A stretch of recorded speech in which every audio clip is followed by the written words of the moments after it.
Okay, we've got some big Nintendo Switch 2 exclusive updates when it comes to The Legend of Zelda Ocarina of Time remake and the Duskbloods, plus a big AAA third-party title that's actually looking better than what I covered before, and some Switch 2 updates. But before we continue, we are giving away a Nintendo Switch 2 at 140,000 subscribers or on September 1st, whichever comes first. Subscribe, like, comment. The winner will be chosen at random, and it's a worldwide giveaway. Thanks, peeps. Okay, let's start off with this situation that we've got here with The Legend of Zelda Ocarina of Time remake, in addition to the Duskbloods. So there's been some situations with these games that are going on online. People saying, oh, it's $60 or it's $70 or it's $80. And there was supposedly some type of GameStop leak that it was $60. Then there was a foreign retailer, and there's been all sorts of information. Now, I covered this recently when it comes to the GameStop situation where Nate the Hate had to come out and say, no, there was not a leak with GameStop. It's not 60. We don't know yet. And now Dark Trey 81 has came out with his own video talking about what the price could be and what's going on with these games. So over on his channel, he made a video about this, and apparently he found some Ohio retailer, Play It Games, Movies, and Music, that has both The Legend of Zelda Ocarina of Time remake and From Software's The Duskbloods for $70. Now, we don't know if this is the official price. I still feel it's too early to know what's going with price or not. Are they price matching the digital versions like Amazon and Walmart do? Are they doing something else? Is it a placeholder for the standard current generation pricing of games? We just don't know at this point. So I would say what we need to do is make sure that you take it as just what it is. Do not take it as factual. Take it as, okay, maybe, but that doesn't mean it's the price.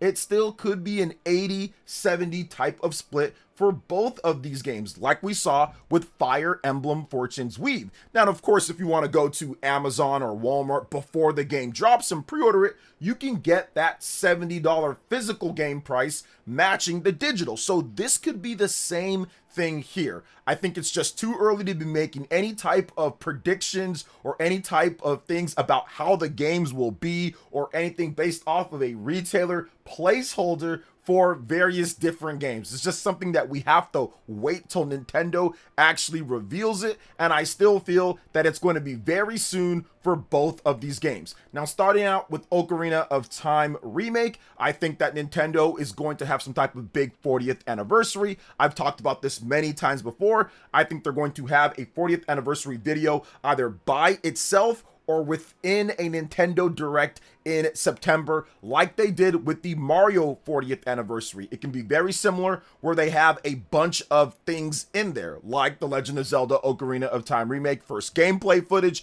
in addition to ports of games, and maybe even the first look at the Legend of Zelda movie for next year in 2027. So I think they can do something like that. Now, the Duskbloods is a bit different because we are getting an actual gameplay network test that we can participate in if you get selected or chosen. That's coming up here in August. Signups are later in July here coming up. So I do feel that we're going to probably get obviously some previews, and we're going to get pricing information and pre-orders. I think it's going to be a relatively quick release when it comes to the real promotion of after this whole network event and the release date. I think they're going to give us that sometime soon.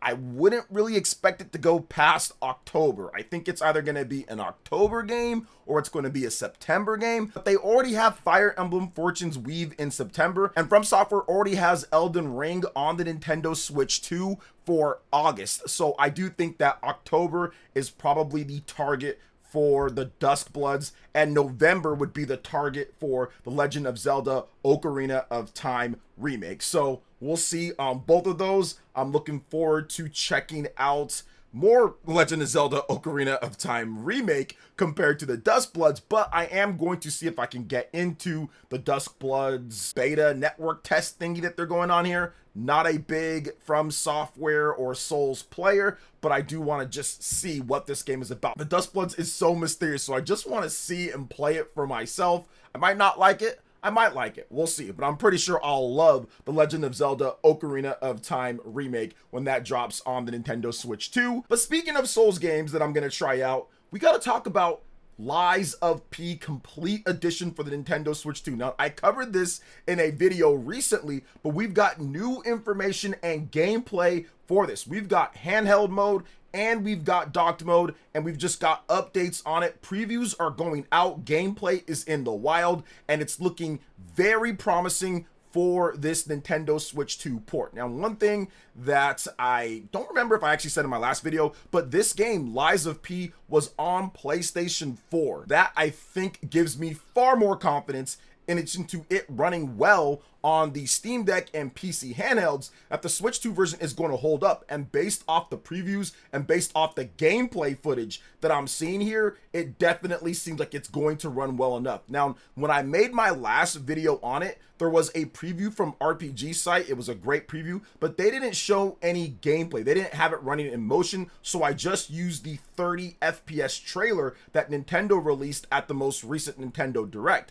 But now we have a brand new trailer that's rendered at 60 frames per second. It's a more complete version of the game, and we've got gameplay running natively on the system, docked and handheld mode. So I wanted you guys to see that, the new trailer, and of course the gameplay. And once again, it is looking very solid. Now, here's what I've heard about Lies of P from so many people in the comment section and online.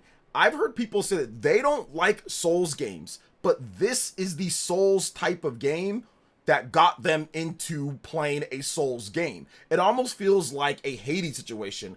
I don't like the rogue type games, but Hades is a game that I really like, despite it being a rogue game. Lies of P might be the Hades of Souls games in that same sense. So that's the type of vibes I'm getting from what people are saying about Lies of P and the previews and the gameplay and what I see. It definitely seems like if there is one game to bust me out of the Souls funk that I've been in, because I used to play the Dark Souls and I used to play Demon Souls and Bloodborne. If there's a game that can maybe get me out of that, it seems like Lies of P is that game. The character design, the folklore of Pinocchio and all of that, kind of the loosely based on it, some really cool stuff there. All of that is kind of meshing well to more what I like personally from an aesthetic standpoint, and from some of the gameplay stuff that I've read about this game, it's looking very good. Plus, we've got the updates here: performance, balanced, quality modes, 60 frames per second target, both docked and handheld play. In addition to all of that, full on cartridge Switch 2 release, and we've got all the DLC, all the updates, everything right there in this game. So it's a complete on cart, full release of the game anywhere that you want. I think this just might be the one when it comes to a Souls game that gets me excited, because I haven't beat a Souls game in like a decade plus. Maybe Lies of P on the Nintendo Switch 2 will be the next one to kind of break me out of everything here. But moving on to the next topic, let's discuss what's happening in Japan, because Nintendo has revealed the best-selling Switch 2 and Switch eShop games for the first half of 2026, and there's some interesting things on this list that I wanted to point out. So if you look at the Switch 2, which we're just going to go over the Switch 2, Switch 1 list, I'll flash it on the screen real quick here so you can see it, but Tomodachi Life and Pokemon are dominating the top 3 spots.